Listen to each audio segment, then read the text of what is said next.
Make sure that the light, the bracket tray, including the hoses, are pushed out away from the chair.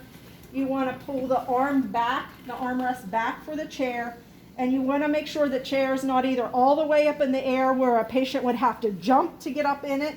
You also don't want it lowered all the way to the ground if you're seeing an adult patient, because think about an elderly patient. If they walked in and went to sit in this chair, what's going to happen? Okay, there's a good chance they're going to break a hip because they're going to plop down in that chair and slide down on the floor. So the general rule of thumb is if you have a patient, and I know you haven't seen your patient, but think of an average height individual.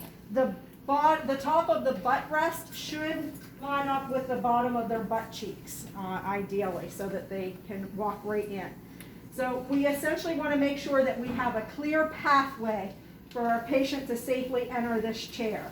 Okay, they shouldn't have to move their head, the headrest themselves, or not. I'm sorry, the light. They shouldn't have to duck to get underneath of it, or they shouldn't have their legs getting tangled up in hoses, things like that. Okay. From here, we are going to go retrieve our patient. If you work in this row, back that way, you always will bring your patient through that door, in and out. That's the only door that you use.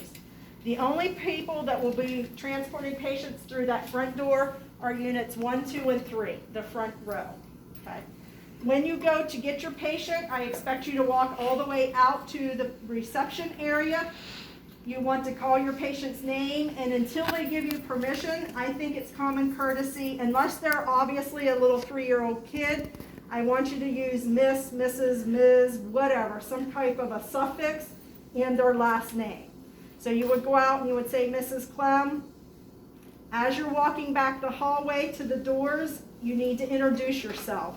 So you would say, Mrs. Clem, I'm Phoebe Blaber, and I'm going to be your student hygienist for the day. There is nothing more, and this is a huge pet peeve of mine. It really bothers me when I have a healthcare provider working on me, and they've never introduced themselves to me. I think that is incredibly rude. Okay, so I always want you to introduce yourself to your patient. Usually at that point, once you introduce yourself, that's when Mrs. Clem would maybe say something like, oh, please just call me Amy. That's fine. Once they get an elder gives you permission to call them by your first name, I'm fine with that. But until they do so, I like to see common courtesy and common respect for our elders and call them Mr. and Mrs. and those types of things. Okay. Now, obviously, if you're going out and you're greeting your mom, Phoebe doesn't have to go out and say, Mrs. Blaber, you can come back, okay? You know, you can certainly call your mom, because others in the waiting room will hear you call and put the connection together, okay?